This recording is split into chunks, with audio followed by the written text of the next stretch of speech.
नमस्कार and welcome again दोस्तों। इस वीडियो में हम लेकर आए हैं अपस्ट्रीम और डाउनस्ट्रीम से रिलेटेड क्वेश्चन। तो अपस्ट्रीम और डाउनस्ट्रीम से रिलेटेड क्वेश्चन को समझने के लिए हम एक एग्जांपल लेते हैं और उस एग्जांपल में आए हुए कॉन्सेप्ट को हम लोग सोल्व करेंगे। देखिए यहाँ पर एक एग्जांपल है, a motor boat whose speed in still water is 18 kilometre per hour take 1 hour more to go 24 kilometre upstream then to return downstream to the same spot. Find the speed of the stream. Stream जो है उसकी speed find करना है और यहाँ पर दे रखा है कि स्टील वाटर के अंदर जो बोट है उसकी स्पीड 18 किलोमीटर पर आवर है। वो अपस्ट्रीम और डाउनस्ट्रीम दोनों तरफ से जाती है 24 किलोमीटर। देन उसके जो टाइम है, टाइम कंजप्शन है, डाउनस्ट्रीम और अपस्ट्रीम का जो टाइम का डिफरेंस है 1 आवर है। चलिए तो सबसे पहले इनके कॉन्सेप्ट को समझते हैं कि स्टिल वाटर क्या होता है, डाउनस्ट्रीम क्या होती है और अपस्ट्रीम क्या होती है। देन इनकी स्पीड को हम लोग किस तरह से एनालिसिस करेंगे। तो एनालिसिस करने के लिए कॉन्सेप्ट को समझना बहुत ज़रूरी है। इसमें जो फॉर्मूले आए हैं उनको भी समझेंगे। तो पहला जो कॉन्सेप्ट है स्टिल वाटर का, ये स्टिल वाटर क्या होता है। स्टिल वाटर का मतलब ये होता है कि जो वाटर है कहीं पे भी, नदी का हो सकता है, वो पॉन्ड का हो सकता है, वो कोई लेक हो सकती है, तो वह जो वाटर है वो एकदम से ठहरा हुआ है, रुका हुआ है, वो फ्लो नहीं हो रहा है।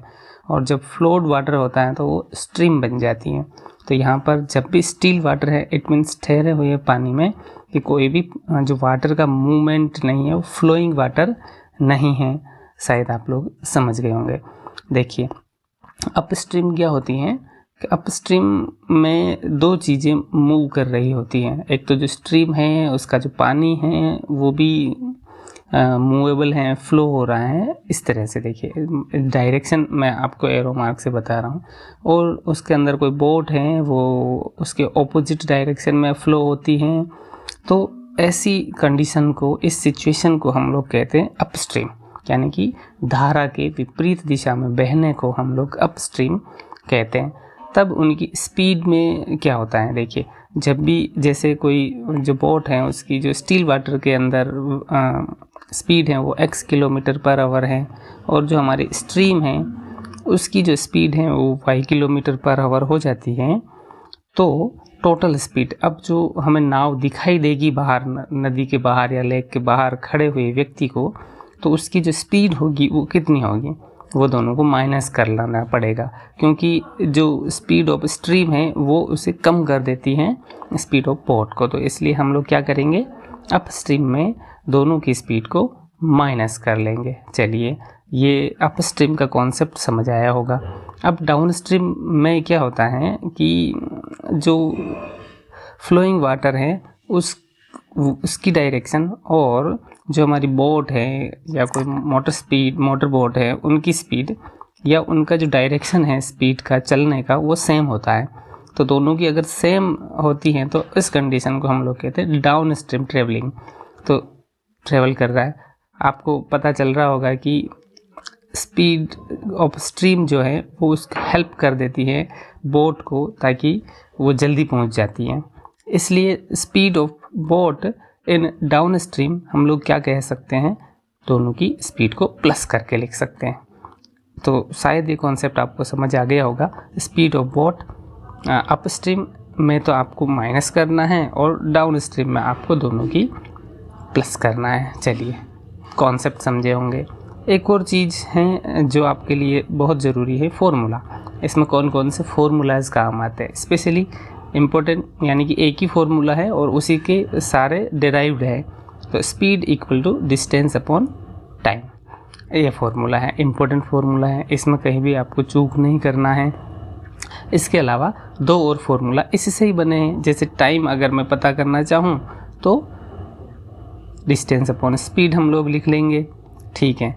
और अगर हमें डिस्टेंस कभी किसी क्वेश्चन में पता करना हो तो हम लोग स्पीड इनटू टाइम करके पता कर लेंगे। चलिए ये तो हो गया फॉर्मूले से रिलेटेड सारे। तो फॉर्मूला आपको समझ आ गए होंगे, अप स्ट्रीम को समझा होगा, डाउन स्ट्रीम को समझा होगा और आपने ये भी समझ लिया है कि ये स्टिल वाटर की जो कंडीशंस हैं वो क्या है। अब देखिए क्वेश्चन को सोल्व करना है तो उसके लिए हम क्या करते हैं, क्वेश्चन को फिर से एक बार रीड करते हैं और उसको एनालिसिस करते हैं कि हमें क्या मानना है, यानी कि इमेजिन क्या करना है। A motor boat whose speed in still water is 18 kilometre take 1 hour more to go 24 kilometre upstream then to return down stream to the same spot. तो इस तरह से आपको स्टिल वाटर की जो बोट की जो स्पीड है वो 18 किलोमीटर पर आवर है। अब देखिए हमें जो फाइंड करना है उसी को हम लोग मान लेते हैं, find the speed of the stream. तो यहाँ पर let the speed of the stream is कोई भी वेरिएबल हम लोग हमेशा क्या लेते हैं, x लेते हैं, तो x किलोमीटर पर आवर हो जाएगी। अब दो चीज़ें हैं, अप स्ट्रीम है और डाउन स्ट्रीम है, दोनों का जो टाइम का डिफरेंस है वो 1 आवर है। तो हम लोग क्या करेंगे, यहाँ से टाइम फाइंड करते हैं दोनों कंडीशंस का, और दोनों कंडीशंस के टाइम को हम लोग सब्ट्रैक्ट करेंगे, उनका डिफरेंस फाइंड करेंगे और वो 1 आवर है। और इस तरह से हम एक क्वाड्रेटिक इक्वेशन बनाएंगे। तो देखिए यहाँ पर डाउन स्ट्रीम की कंडीशंस को पहले अप्लाई करते हैं, तो डिस्टेंस तो सेम है 24 किलोमीटर है। अब दो चीज़ें और हमें फाइंड करना है, तो स्पीड कितनी हो जाएगी, स्पीड का मतलब आप लोग समझ रहे होंगे, डाउन स्ट्रीम में स्पीड दोनों का प्लस हो जाती है, स्टिल वाटर में बोट की स्पीड और स्ट्रीम की स्पीड को प्लस कर दिया। तो इस तरह से हमें टाइम मिलेगा फॉर्मूले से, डिस्टेंस अपॉन स्पीड। तो डाउन स्ट्रीम में कितने टाइम में वो वहाँ पर पहुँच रही हैं बोट, 24 डिवाइड बाय 18 + x, ये चीज़ आपको समझे होंगे। अब देखिए अप स्ट्रीम में हम लोग इसको देख लेते हैं कि अप स्ट्रीम में डिस्टेंस सेम होती है और स्पीड का जो है वो क्या हो जाएगी, ये हमने अभी समझाएंगे। स्पीड उनकी माइनस हो जाती हैं। यहाँ पर देखिए डिस्टेंस इज़ 24 किलोमीटर हम लोग लिख ही सकते हैं, स्पीड जो है उसे आपने समझ ही लिया है कि माइनस हो जाएगा।